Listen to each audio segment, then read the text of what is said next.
All right, so let's jump right into it. Imagine you're prepping for like a big meeting tomorrow about the market and the economy. Mm. And you need to sound like you really know what's going on. But with inflation worries and those election results and the market just swinging all over the place, it's tough to know where to even start. Yeah, it really can feel overwhelming sometimes trying to keep up with it all. Exactly. Yeah. That's why we're here today. You Mhm. sent over this stack of articles and reports focused on today's market moves, especially after the closing bell on November 14th. So we're going to break it all down together so you can walk into that meeting feeling super confident. Sounds like a plan. All right, so the PPI report came out today. Chairman Powell made some comments that raised a few eyebrows, let's just say that. And of course, the markets reacted as they always do. Hmm. But it's the nuances that really make the story interesting. Right. Let's start with Powell. This one phrase from him really jumped out at me. No need to rush rate cuts. Yeah, it's definitely a different tone from what we were hearing before about a possible rate decrease in December. What this signals to the markets is that the Fed is very focused on tackling inflation, even with some of those employment numbers looking pretty good. So they're not convinced inflation will cool down on its own. Not anytime soon, it seems like. And the markets are definitely picking up on that shift. All the volatility we saw today in Fed funds trading. That really highlights the uncertainty, doesn't it? Definitely. For anyone who might not be familiar with Fed funds trading, it's basically the rate that banks charge each other for overnight loans. And all the bouncing around we saw today tells us that investors just aren't sure what the Fed's going to do next with interest rates. So it's kind of like everyone's trying to figure out the secret code. Yeah. And then Powell just throws in a whole bunch of new symbols. Yeah, Makes things even more confusing. exactly. And speaking of things that are harder to understand than they seem at first, let's talk about that PPI report. Okay. So on the surface, the numbers matched expectations. But that doesn't tell the whole story, does it?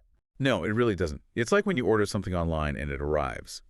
And it's technically what you ordered, but not quite what you were picturing. Precisely. So meeting expectations might seem like a good thing. But the fact that the PPI didn't really show any improvement over last month, that's making people worried that inflation isn't going away as quickly as we hoped. So this whole sticky inflation thing everyone keeps talking about, it's more like super glue at this point. That's a good way to put it. And if we dig a little deeper into the PPI report, it gets even more interesting. The annual core PPI, which excludes volatile food and energy prices, that came in at 3.1%, which is a bit above the 3% that was forecasted. Okay. And, this follows yesterday's CPI report, which also met expectations. But again, it didn't show any real progress in slowing down inflation. Okay, so we've got Powell sounding pretty hawkish. Inflation is sticking around like a bad cold. What did the market do with all of this? Well, stocks did fall for the third time in the last 4 sessions, which does seem to suggest that investors are getting a little uneasy. But wasn't there that post-election rally just last week? Does this mean all the good feelings are already fading away? It seems like that initial optimism is being tempered a bit by the reality check of persistent inflation. And of course, the possibility of policy changes coming down the line. Right. Major indexes are still pretty close to all-time highs, but this is definitely part of a larger pattern that we've been seeing, where the market gets excited at first, but then that excitement kind of fades away as the economic realities set in. Okay, so that's the big picture. Let's zoom in now on some specific sectors and companies. This is where things usually get interesting, for me at least. Yeah. And there were definitely some noteworthy developments today in that area. For example, the energy sector. That was the only one that actually ended the day in the green. Well, that makes sense if you think about what we were just talking about with inflation. Energy prices are a big part of those overall inflation numbers, right? Absolutely. It's a classic example of how the bigger trends, the macro trends, can directly impact specific sectors of the market. And on the other side of that, you have sectors like consumer discretionary and financials, Right. which saw a big jump after the election. But today, they took a bit of a hit. So you're saying those post-election gains were maybe a bit premature? I wouldn't say that necessarily. Remember, the market is always looking ahead. That initial surge probably reflected hopes for certain policies or economic conditions that haven't actually happened yet. With Powell signaling that the Fed's going to stay focused on inflation and the possibility of more rate hikes on the horizon, investors are getting more cautious about those sectors that are really sensitive to those kinds of things. So short-term optimism versus long-term uncertainty. Seems like that's the theme of the day. But let's move away from those big sector moves for a minute and focus on a few specific companies. Were there any particularly interesting stock stories today? Oh, there were a few. For instance, JD.com. They actually beat their earnings expectations today. Oh, that's good news, right? Not quite. While they did exceed earnings forecasts, their stock actually dropped by more than 6%. Wait, what? Why is that? They beat earnings. Shouldn't that be a positive thing? It's a good question, and it shows how earnings reports are rarely as simple as just beating or missing expectations. Right. Investors always dig a little deeper, and in JD.com's case, their revenue growth was only a little over 5%, which, considering the recent government stimulus in China, has some investors a bit worried about how strong the Chinese consumer really is. So a mixed bag there with JD.com. And it's especially interesting because their competitor, Alibaba, is reporting earnings tomorrow. Talk about adding fuel to the fire. Exactly. That's definitely one we'll be watching closely. Now switching gears completely. Ooh, I like a good plot twist. Hit me with it. ASML, the Dutch semiconductor equipment maker. Their stock jumped almost 5.5% today. This was after confirming their targets for 2030, which is interesting because just last month, they actually downgraded their guidance for 2025 because of a weaker market in China. So it's a bit of a head-scratcher, isn't it? It is. Why the sudden burst of confidence about 2030? Especially after downgrading just a month ago. Well, they're predicting that global semiconductor sales are going to hit over $1 trillion by 2030. Wow. That's a massive number. They clearly see some big growth coming in the future. That is massive. I'm definitely curious to hear more about what factors they think are going to lead to that kind of growth and what it means for investors. But for now, let's switch gears again. I hear there was some excitement in the casino world today. Yes, there was. Wynn Resorts. They saw their stock climb almost 9% today. And this was on news that a certain billionaire investor acquired a significant stake in the company. Oh, come on. You can't just drop a bombshell like that and not tell me who it is. All right. I won't keep you in suspense. Yeah. The investor shaking things up at Wynn Resorts is Carl Icahn. Carl Icahn. Wow, that's a big name. And he's definitely not known for just sitting on the sidelines quietly. This could get really interesting. But while we wait to see what Mr. Icahn has planned, let's talk about one more piece of news that could have a big impact on the market. Absolutely. Tesla's stock took a dip of almost 6% today, and other EV stocks went down too. This was all based on reports that the incoming administration might actually get rid of that $7,500 tax credit for buying electric vehicles. Wow. Talk about a potential game changer. That tax credit's been a big incentive for people who are thinking about electric vehicles, and the market's clearly reacting to the possibility of it going away. It makes sense. If that tax credit disappears, it could make EVs a lot less affordable, which of course could affect sales and market share for companies like Tesla. This is definitely something to keep an eye on as all those policy discussions play out. For sure. I know a lot of our listeners are wondering about that retail sales data for October that we're supposed to get tomorrow. What's your take on that? Well, we were talking earlier about how lower energy prices might give consumers a bit more spending power, maybe boost those retail sales numbers. But at the same time, you have this persistent inflation that might be making people think twice about spending too much. So it's a bit of a tug of war. More money from those lower gas prices, but everything still feels really expensive. That's a good way to put it.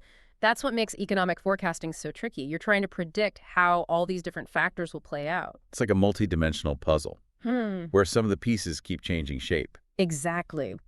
But even though we can't predict the future, perfectly understanding these trends and indicators gives us a better framework. Knowledge is power, especially in the world of finance and investing. But speaking of knowledge, let's shift gears for a minute. You mentioned there were some interesting under-the-radar stories. Oh, there are always things happening beneath the surface. One example is Applied Materials.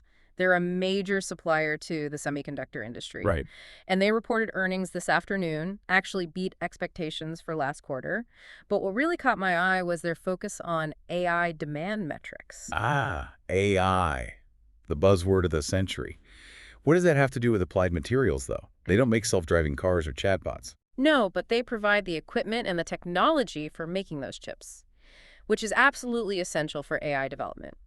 So as AI keeps growing, the demand for those advanced chips is only going to go up. And that means big business for companies like Applied Materials. So is that why ASML, the other semiconductor company we talked about, is so optimistic about that trillion-dollar global sales figure by 2030? They're betting on the future of tech. AI is definitely a big factor, but it's not the only one. We're also seeing huge growth in areas like cloud computing, 5G networks, and of course the Internet of Things. All of that relies on these increasingly sophisticated chips. It's kind of mind-blowing when you think about how much our world depends on those tiny little silicon wafers. And they're only going to get more important. Definitely a sector worth keeping an eye on. Okay, so we've got semiconductor demand on the rise, retail sales data coming out tomorrow, and Carl Icahn shaking things up in the casino world. Anything else we should be watching? Don't forget about the political landscape. Republicans won their 218th seat in the House yesterday, so that gives them control of the chamber. Right. It was a close one, though, wasn't it? It was, and that narrow victory could actually have a big impact on how much the incoming administration can get done. So even though we have a unified government now, with Republicans controlling both the House and the presidency, those slim margins in Congress could make things a little tricky. Exactly. Even a few dissenting voices within the party could throw a wrench in the works. So what's on their agenda that could potentially affect the market? Well, the sources you sent over highlighted a few things. Changes to tariffs, tax reform, immigration policy, and they're talking about some significant deregulation as well. That's a pretty big to-do list. Yeah, And each of those items could have major ripple effects across different sectors of the economy. definitely. Like if they change tariff policies that could really impact international trade and global supply chains, tax reform could affect corporate profits and investment decisions, immigration policy changes that could influence labor markets, and then deregulation could have a big impact on industries like finance, energy, and healthcare.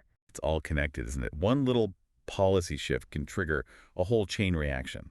That's why it's so important to stay informed about these political developments and try to understand how they might affect the market and the broader economy. So we've covered a lot of ground, haven't we? Political twists and turns, corporate shakeups. We even found a billionaire investor making some moves. But let's go back to that topic that's been hanging over everything: inflation. It's the word on everyone's mind, and for good reason. Yeah, it's been driving market volatility for a while now, and it's a complex issue for sure. So we talked about those PPI and CPI reports. Can we go back to those for a second? What's the big takeaway there? Well, as we said before, they both met expectations technically, but there wasn't really any significant improvement. Inflation is just not giving up as easily as people thought it would. It's like trying to get gum off your shoe. You just can't get rid of it. It is a bit like that. And it's not just the overall numbers we need to pay attention to. If you look closer, there are some underlying trends that are a little worrying. For example, the core PPI, which takes out those food and energy prices that tend to jump around a lot. That actually went up a bit compared to last year. So even when you take out the stuff that fluctuates the most, we're still seeing that inflationary pressure. That's not great, is it? It's something to keep an eye on, definitely, and it's something that Powell talked about directly today. He said that inflation is getting closer to the Fed's 2% target, but it's not there yet, and they're not going to stop until it is. So does that mean we should expect more interest rate hikes? It's definitely possible. The Fed has been raising rates pretty aggressively to try to slow down the economy and get inflation under control. But it's a balancing act. Right. They need to find that sweet spot where they can control inflation without causing a recession. Because if they tighten too much, they could end up hurting the economy even more. Yeah. It's a tough spot to be in. But didn't we say earlier that lower energy prices could help boost retail sales? Yeah, Wouldn't that actually help with inflation? that's a good point. Low energy prices do put more money in people's pockets, which could mean more spending in other areas. But it's not a simple solution. There are other things that affect how people spend money, things like how much money they're making at their jobs, how many people have jobs, and just the general feeling about the economy. It's all connected. Even if you have more money, if you're worried about losing your job or you're not sure about the economy, you might not want to spend a lot. Exactly. How people feel about the economy really matters. And right now, there's a lot of uncertainty. People are hearing all these fixed messages about the economy, and that can make them more cautious about spending. So it sounds like we're kind of in wait-and-see mode right now, just waiting to see how all these different pieces come together. Yeah, kind of. But it's important to remember that even in uncertain times, there are still opportunities. Investors need to stay informed, do their research, and be careful about where they put their money. Good advice. So as we wrap up this deep dive, what's the one thing you want our listeners to take away from all of this? I think the most important thing to remember is that even though inflation is a big challenge, it's not impossible to overcome. The Fed is working hard to get it under control, and we're already seeing some signs that it might be starting to ease up. That's encouraging. So even though things might be bumpy in the short term, The long-term outlook isn't necessarily bad. Exactly. And remember, knowledge is power. The more you understand about all these economic forces, the better you'll be at making good decisions and navigating the market.